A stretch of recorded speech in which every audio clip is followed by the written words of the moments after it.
Good morning, good afternoon, and good evening, everybody. Thank you for tuning in to another Supatease video, and today is accountability day. I know a lot of people like calling me a quack in the comments down below when I make prediction tier lists, and this is the tier list that I made predicting the meta for the first AWC Cup, and today we're going to be reviewing it to see how accurate my prediction actually was after the fact, because we have seen the results and we've seen which specializations dominated and which had better performance over others. So if you want to make sure that you're staying up to date with news related to World of Warcraft, that is going to be accurate, up to date, pretty much whenever it happens. Make sure to hit the subscribe button. Your support is greatly appreciated.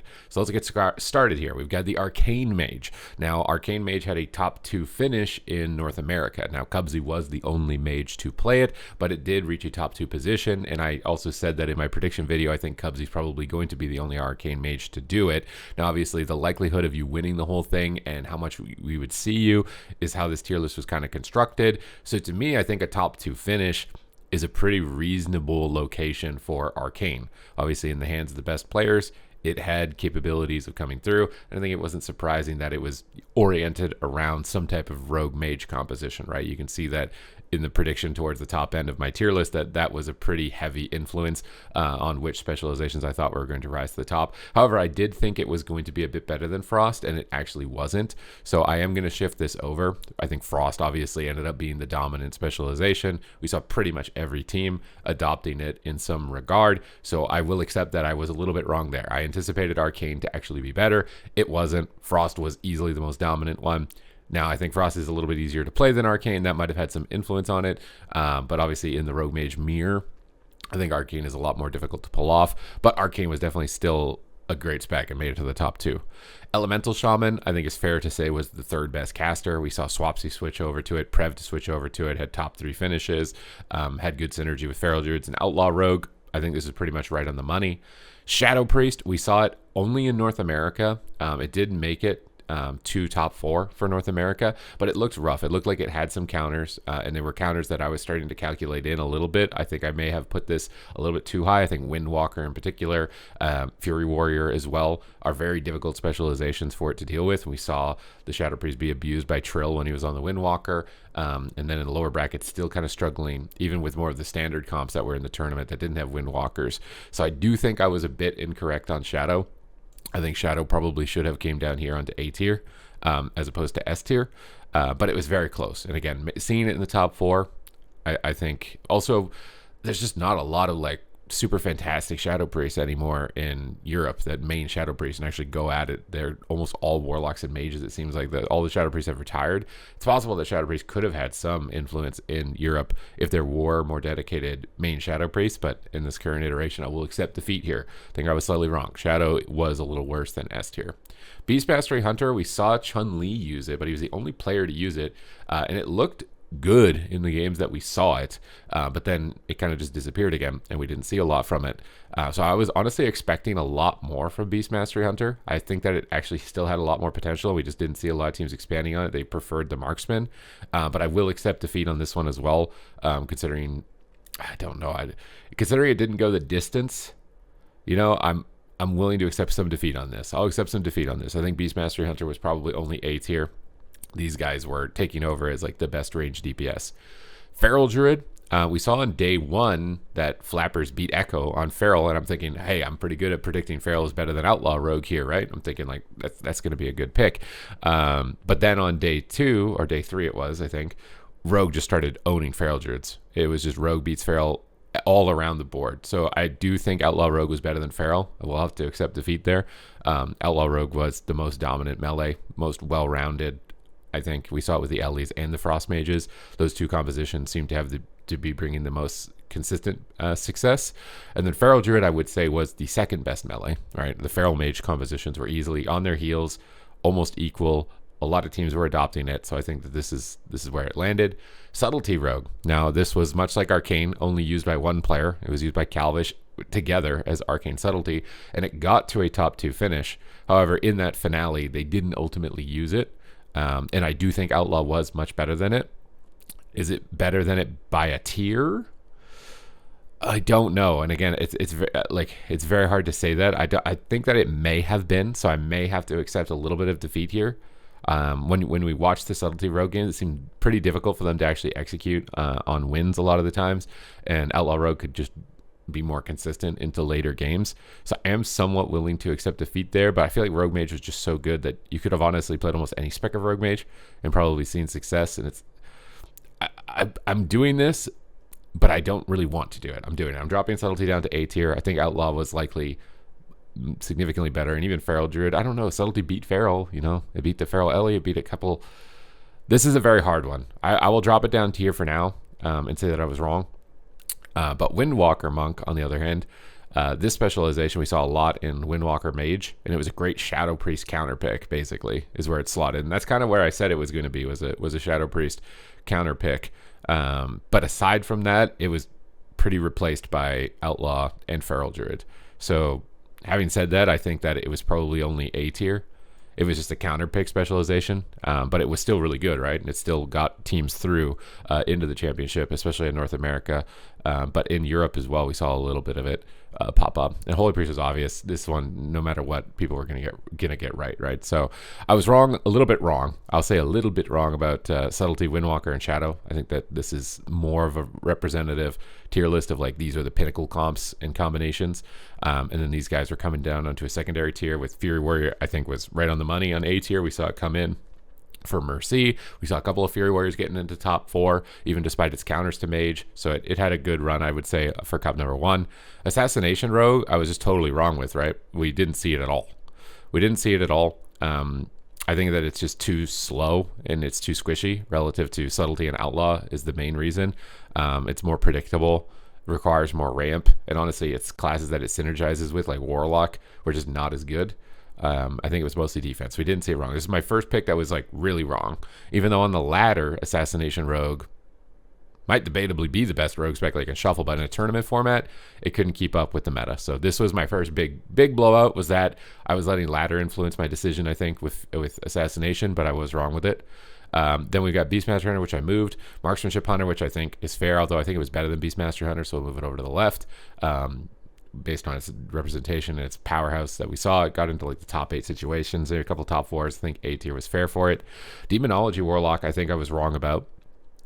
Demonology Warlock, I was expecting like Hansel's team to make it into the top 8 as the Demo Frost Mage, and I thought we would see maybe Demo Frost Mage a little bit as an attempt into the Rogue Mages, but we didn't see it at all, really. It seemed like it kind of fell off, so I think this is probably a more fair location for it. Whereas Affliction, we did see a little bit, but it lost a significant amount of the rounds, and I think it was noticeably weaker than Shadow. I think in a lot of the matchups of the Athlog versus the Shadow Priest, like it should have just auto-lost. So I think A, B tier was right for Affliction. Corky got knocked out on Boomkin before even making it into the top 8. We didn't see any other Boomkins. No one defaulted to it at any point, so I think B tier was fair for Boomkin. Destro is very similar, if not maybe possibly lower because of its defense. Devastation Evoker would never be seen into these comps. Arms Warrior is very similar. You would just never be seen into these comps. Could have been a counter pick. That's why I had it on B tier and maybe into Shadow Priest, but I think Fury Warrior was better at that, which is why I put it a tier above, but I think this is a fair spot. Honestly, Havoc had a bit of a better run than a lot of other melee, but I wouldn't say it was equal to these guys. So I think Havoc was better than Arms, so I will say I think I was wrong about that. These ones are hard to say because we didn't even see them, which one was better than which one, but I think they were somewhere in B tier. Havoc was definitely better than Arms, though. We saw a couple of Ellie Havoc Demon Hunters, and I think they were doing reasonably well in a lot of cases. I should have talked about the healers, though. Discipline Priest. So we saw them in the beginning, and then pretty much everybody rerolled Holy Priest. I actually think Discipline Priest is pretty much under the heels, and we did see it in the top 8, so I think it's fair to give it a high rating. But Resto Druid, I think, was better. Maybe slightly better. I don't know if I want to put it under the same tier as Holy Priest because I don't think it was. I think Holy Priest was significantly better. So I'm going to leave Resto Druid a little higher than that. Resto Shaman, I think I was wrong about. Resto Shaman, we didn't see it at all, not a single time. Wait, maybe I'm wrong about that. I think we did see it maybe once. I might have saw it once. So I might leave it here. I might leave it here on B tier. I think we did see it once, but it was not, I don't think it was equal to Resto Druid or even Disc Priest. And we just didn't see Disc Priest because it shares the class with Holy Priest, and everyone that was playing disc at the start of the tournament either got knocked out or re-rolled. So obviously Holy was deemed to be better, but Resto Druid was pretty close. We did see a couple of Holy Paladins, at least early on in the top 8, so I feel like B tier is pretty fair for that. We did see it pop up. They didn't do spectacular, though. They definitely didn't do spectacular. Preservation Evoker, it's got limitations, man. It's got limitations, and this meta, honestly, I probably should have put it lower. There was one Pres Evoker in the open bracket that had like crazy runs. I think I recorded that in my video. I'll have linked at the end of this if you missed those games last week on Wednesday. And I'll be covering the open bracket again tomorrow on my stream, which is linked in the description down below. So if you want to follow that live commentary there, you're going to be able to. But I think at this meta, there's no way Pres Evoker was going to do good. You were just going to get dominated. So honestly, I could have maybe even put Pres even lower just because of the meta. Not necessarily because its healing output is bad, but in a tournament level of play, this meta, you will never do anything. It's just Purge City, Spell Steal, Swap, Kill You City. There was no shot. So I think Preds I was pretty wrong about. I gave it maybe too much credit with the healing buffs it got recently there. But I think Holy Pally Shaman probably could have put up a bit of fight. I think we saw it occasionally, and we did see it a little bit. So I think that's fair. Survival Hunter, we didn't see it all. And I think it's just because BM and Marksman are so good, not maybe necessarily because Survival is bad. And I think I probably said that in my prediction for this tier list. I was expecting Big Mix to make it. He didn't make it into the top 8. I think the fact that he didn't even make it into the top 8 makes me want to kind of drag it down a little bit, though. So I'm going to drag it down into C tier. I will admit defeat there. I think Survival is definitely a little bit lower. Unholy, I think we saw it in the open bracket. It got completely owned. It just did not have enough survivability. So I think I did overrank Unholy DK a little bit. So we'll put Unholy DK down here. These guys we just didn't see at all. Maybe Prez is too harsh on Prez. I don't know if the healer balance is that bad. Relative like to spec, we just literally didn't see any of. Rep Paladin, we didn't see any of either. But I think C tier is still the right spot for it. Same with Enhance, same with Frost DK. Mistweaver, we saw a little. I think Melon in the open bracket kind of put up a fight against the Resto Druid. Definitely made the games entertaining, but I think it was still noticeably weaker. Was it this noticeably weaker? I think Prez Mistweaver on the same tier makes sense because they both are just terrible into this meta. But Mistweaver being to the left of Prez Evoker means that it was better than Prez. And I think that's probably like more of a fair spot.